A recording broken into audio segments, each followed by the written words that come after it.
Hey guys, welcome back to another Architecture Real Talk.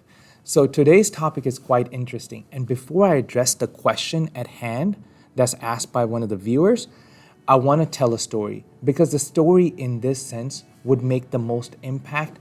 And although it was 1 week of my entirety of my career, it has an impact how I implement architecture for a lifetime. So about 6 to 7 years ago, I used to work for an architectural firm. It was a medium-sized firm and we operated on project per project basis. What that meant was that the production manager had the responsibility of telling us what projects are coming indoors or into the office, and the PMs would sign up for it. And as a PM, as a young PM, I saw this project on the horizon and it was about master planning. One of the things that stood out to me the most was that the fact that there's going to be street layouts involved, there's going to be residential components, there's going to be some commercial components, there's going to be some assembly types. So I was very on board with this project. And as I started clearing out my projects, my team started getting pulled by other teams. So what happens is, as the project managers acquire multiple projects, they have multiple deadlines. That's what keeps them employed. And as you have fewer and fewer projects, you're technically having yourself go out of a job because you no longer have the responsibility of delivering a project. And as the project comes closer to permit or construction issue, it was pretty common for other teams to pull other members from teams, as it is in the architectural office, to complete those deadlines. And as I started dwindling on my project, I ended up having little to no projects remaining. That was like a full-time project for me. And I ended up going into this kickoff meeting, putting all my eggs into this one basket.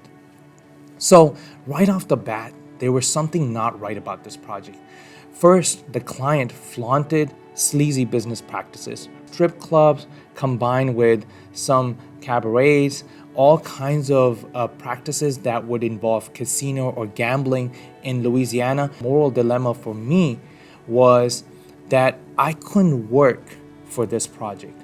One of the things that he explained was this is an assembly type building that we were creating that will house several stages and will have certain areas to sit, and there's going to be certain bars inside.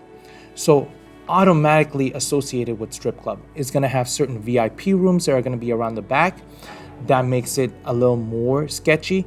But then what threw me off the most was, with a fire separation and a different project or phase, we would have a R1 type dwelling, which is a hotel / motel. If you were to stand between the two buildings, you can literally touch one and the other about 5 to 10 feet apart from each other, and pretty much having a single loaded corridor with 3 stories of nothing but 1-bedroom units, no penthouses, no nothing. And automatically this sets off a lot of red flags. And although I had not left the project formally, I had left it informally because I couldn't morally stand behind a project like this. So when I went out of this kickoff meeting, I immediately started scavenging for a project. I started looking for a project that would entice my skill set. And I found a project labeled simply as a non-profit shelter. It was riddled with mistakes, coordination issues. It was gone into permit twice and it had been rejected. And when I'm looking at all the comments, there were several coordination exercises that needed to be done on the project as far as MEP is concerned, mechanical, electrical, plumbing, and structural coordination. So I took it upon myself on that Tuesday to start calling people and start looking into what to do with the project. Now, one of the biggest thing about this project that was completely upside down, it had run out of budget. There was no billable hours that I can put on the project because the project itself was on hold. It didn't have the proper funding for the company to run it. Again, another issue that came about is, as I started putting hours on this project, I was technically starting to put hours on another project just so I can actually be paid, because this project is not billable. It has no funding.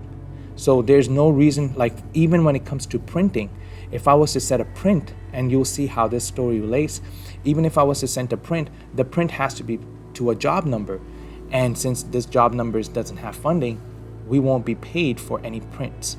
So as the project went on, I started billing nonchalantly into different projects, the projects that I already had. Now the biggest red flag happens around Thursday, when I had addressed majority of the permit issues that were at hand. And one of the biggest thing was I printed an entire set to see how far along we are with these comments, and I'm addressing them by myself at this point. And I pulled it off the server so it doesn't look like no one's working on it. And what you have is this project being printed, and my production manager goes into a red flag because I sent it to a job number that's already under construction. Now, 50% or 60% into construction, there's no reason for you to be printing an entire set. There's no large change orders on the project. There's no massive RFIs, but even if we had RFIs, it makes no sense to print an entire set. So I printed an entire set of document. On Friday morning, the production manager starts asking me questions. What are you really working on? What's going on? Your entire team is not working with you. You're working on a project by yourself, and you build several different projects, but you don't have a project under your belt. And as he's asking me these questions, I have no answers. And he realizes, and he starts looking at my prints, and he says, this project is on hold. It belongs to a different PM. How are you even working on this project? And he says, look, I'm going to go ahead and tell this to the owner, because there's no way you can get away with putting an entire printed set, 300 plus pages, and bill it to a project that's already mid-construction. So as Fridays continue, and I'm resolving these, I'm still calling MEPs, I'm still calling structural, I'm still doing architectural modifications so they don't have to change much on their end, and I'm trying to deliver this project. Come around, I lose track of time. And it's around 6 o'clock, 7 o'clock, I'm slipping sheets for the permit set. We are doing cloud revision, and I'm changing out the sheets, I'm slipping sheets in, I'm folding sheets, and I'm already informed that there's gonna be some type of a complaint. And I notice the owner of the company sitting at my desk. And this sets off a lot of alarm bells. So I quietly continue to work, and I don't know how long he's been sitting there.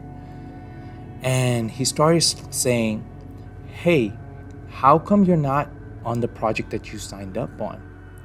Why aren't you working on that master plan that we just acquired? And I told him I couldn't do it. I cannot morally stand behind a project like that. And he said, project like what? And I said, that project's a brothel.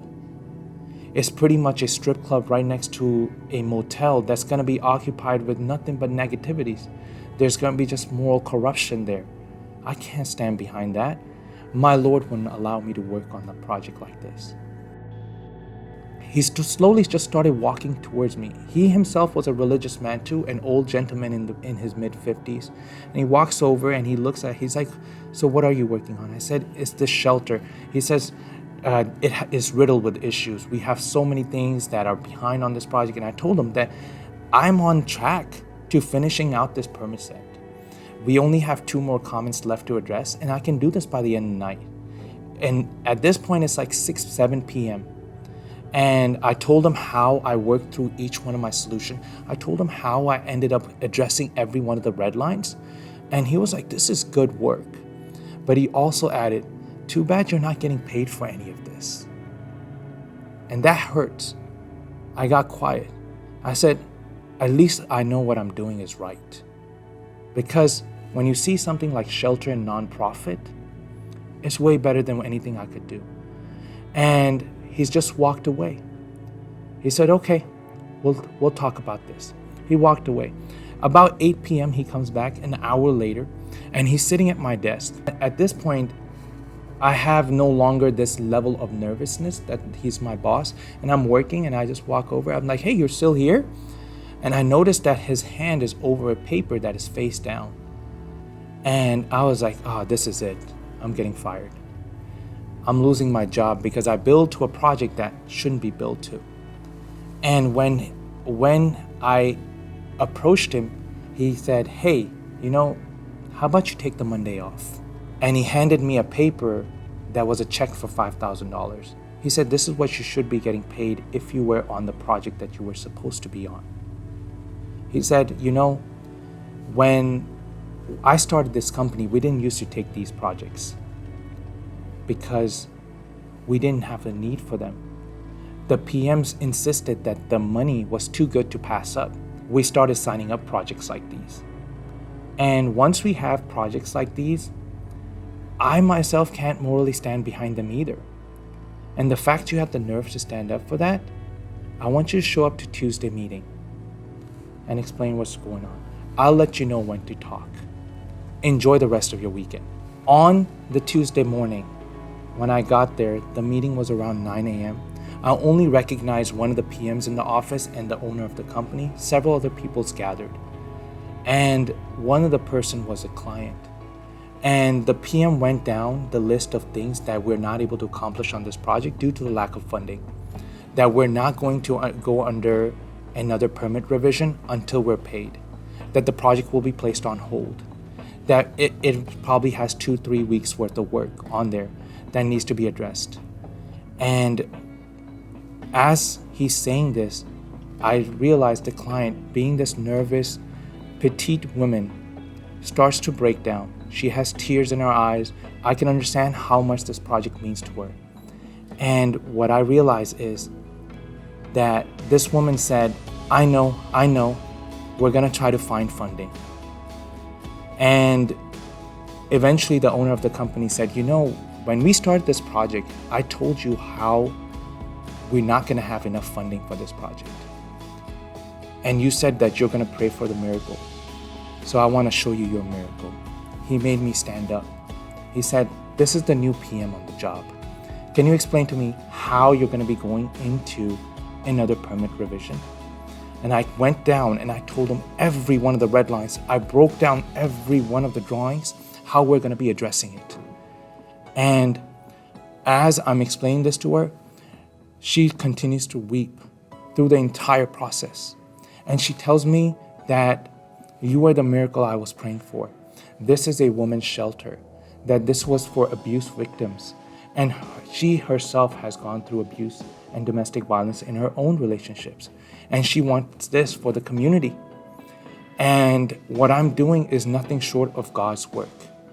And me becoming a PM on that project ended up getting permitted, ended up getting constructed. And the point of this entire story is that architecture has huge impact. What we have is something that doctors don't have. Doctors drive past grave and they remorse over all of the patient they let down. Because everyone who's alive are still living at homes. They're still working. They're still going through their daily life. But what we have is every time we walk past a building, every time we walk past, the impact that we have is we created a house that provided shelter from the rain, that protected them from the cold, that became someone's home. It created memories. People have children. People high-five each other at office buildings. People have moments where they rejoice. There's moments where there will be people that will thank God for a building that's provided over their head, and you were a part of that. Your architectural impact is that great. You create the built environments around you. Every human experience that we capture nowadays, we're not living in forests. We're living in an urban context. So every road someone takes, it is your work that needs to be acknowledged. That's one thing that I want you to take away. Never underestimate architectural impact. Follow for more content.